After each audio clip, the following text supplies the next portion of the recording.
Welcome to the Jeff Crilley Show. I'm your host, Jeff Crilley, and I'm thrilled to have in studio Susan E. Foster. She's a writer and speaker. Thanks for being on the show. Thank you for having me. This is a real honor. Well, you have a very successful speaking career. Tell everybody about what your topic is. So my topic is, my book is coming out soon. It will be in the stores in April 2020, and it is called Charming Impossibles. And the tagline is How Ordinary Angels Help Free the Hopelessly Stuck. And Charming Impossibles, I came by that because there were so many conversations out there about narcissists, sociopaths, and that sort of thing in personal relationships where people were not comfortable with those terms. And I've heard many, even celebrity interviewers say, we've got to come up with a different term. And so I've coined this term. And charm is the lure that they use. It is their facade. And impossible is their method of control and manipulation. And so... And this comes from personal experience. I know you brought a book that's very important to you. Yes. Tell us about that. So it does come by personal experience because I married one. And I had no experience with this kind of person in my life, in my family. I had no knowledge that this could actually be in my world. I knew it existed, but I didn't even think it was possible in my own life. And so after I finally got out of it, and it takes leaving it to really see it for what it is, in most cases, I wondered, how did this happen to me? And how did I allow this to happen to me? And I had a hard time forgiving myself. And so it was this journey of just kind of going to the public, and I had no real boundaries for myself and would talk to strangers. And in doing, I discovered how common this was. Show us some pictures of your son. So what happened in this story, before I have to kind of preface this, is my children all suffered some emotional abuse. And in many cases of sharing about emotional abuse, I often heard, you mean physical or emotional? And when I said both, then it was, oh, okay, then you really were abused, as if physical somehow validated that. And I would say to anyone, emotional abuse is far worse. It's just very difficult to overcome, and it's very difficult to explain. And so as a result of that, it was the foundation to our leaving, and we were healing. And I have 4 children, and they all, in their teens, agreed it was time to leave, and they wanted to leave for their own reasons. And we were moving along, we were healing, and my son encountered just normal life circumstances that were so overbearing on top of that fragile foundation, and my son wound up taking his life. Sorry. And so this was 2 years ago. His name is Marshall. But before that happened, he had an amazing ordinary angel in his life that I want to share with you. And I want to share this part of the story because it is inspirational. And Betsy Price, the mayor of City of Fort Worth, has proclaimed this week Nurse Practitioner Awareness Week and Appreciation Week.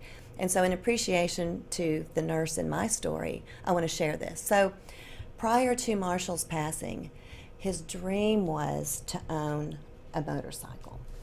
And so Marshall had a toy motorcycle that he would keep, and he would write about it in school projects. And he said, one day I'm going to own a motorcycle. And this is his motorcycle here. And he bought this and surprised us all for his 20th birthday. Came to his party with his own bike that he had paid for in cash. And a month later, I get the phone call I was dreading, and the reason why I never supported him getting one in the first place. And it was, Mom, I'm okay. I just had a motorcycle accident. I'm about to go into surgery. Is there a nurse around? Ma'am, is this life and death? Marshall, do you have any final words for your mother? Mom, I love you and I appreciate you, click. It turned out that it was a miracle that Marshall survived. And he was fortunately part of a system that's in place for the state of Texas that not every state has. But we have a fantastic trauma system in place. And because of all the professionals, he went to John Peter Smith Hospital, which was a Trauma 1 unit. And there he met his first responding nurse, Ever Gomez. And Ever was a motorcycle racer as well. And somehow, in that rush, in that moment, Ever and Marshall connected. And so Marshall, his story was quite miraculous, and the hospital actually invited him to speak on behalf of them to the state legislature in Austin. And this is Marshall when he went to Austin to speak on behalf of the trauma units of Texas, and his testimony actually helped them secure funding that was at risk.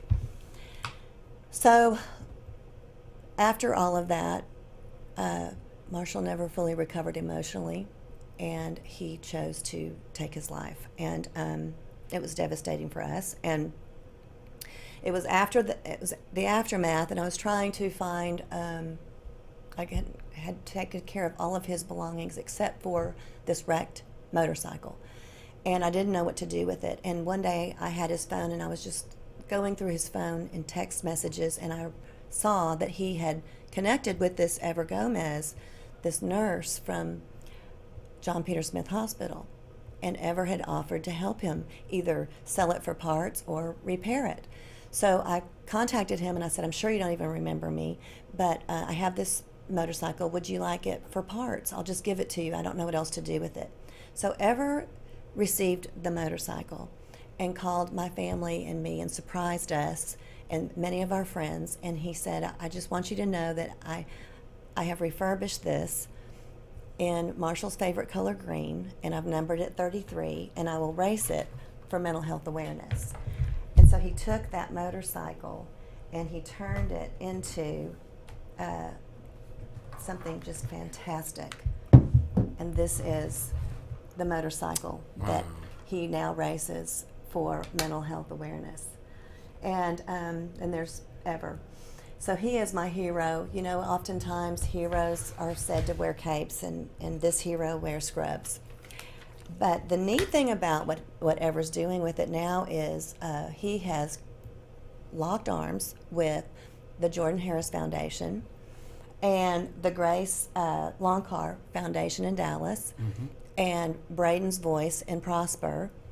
And all of these organizations are working to bring together Hope Squad into the schools. So you mentioned Hope Squad, and I'm glad that you did, because we queued up a wonderful piece from NBC Nightly News. So let's watch that now. In high schools across the country, a crisis. Who here knows somebody personally who's contemplated suicide? Wow. Every single one of you. Suicide now the second leading cause of death between the ages of 10 and 18.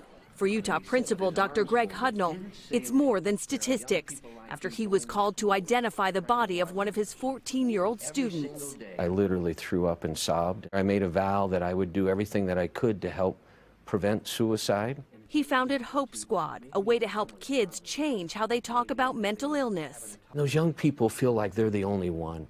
That they're embarrassed, they're struggling. The program gives students the tools to recognize those in need and get them help. I don't think that most people understand that people do say that they're going to commit suicide most of the time before they do.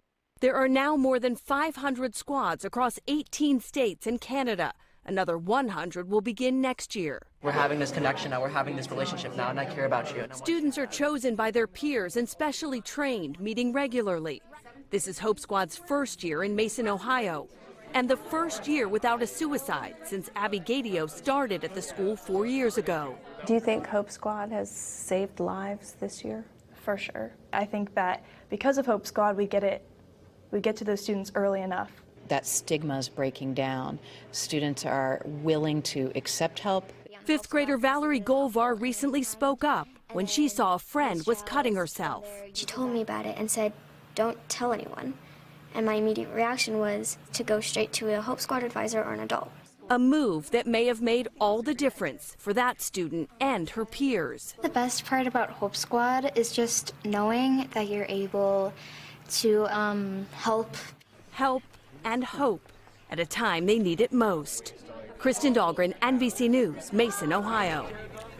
Wow, what a great organization. I can see why you're so passionate about this. Yes, and the statistics are already proven. You know, they have one school that was experiencing at least one suicide a year for 4 years, and since they've implemented it, they haven't had any more. Wow. Well, we're almost out of time for this segment, but I want you to talk about your book that's coming out early next year. Is that right? That's right. Yes, it'll be in the bookstores April 7th, 2020, and I'm very excited about it. It's Charming Impossibles, How Ordinary Angels Help Free the Hopelessly Stuck, and we all do have angels on our path. I hope to inspire people to push through and fight to recognize those angels and be inspired. Marshall had an angel he had ever on his path who was going to lead him directly to what his dream was if he had just pushed through a little longer. So powerful. We're going to put up your website so people can contact you for public speaking and maybe just to share their story with you. Absolutely. The website is susanefoster.com. Thank you so much for being on the show. You've been a wonderful guest. Thank you, Jeff, for having me. And thank you for the hope that you're giving others. Appreciate it. That's it for now. We'll see you next time.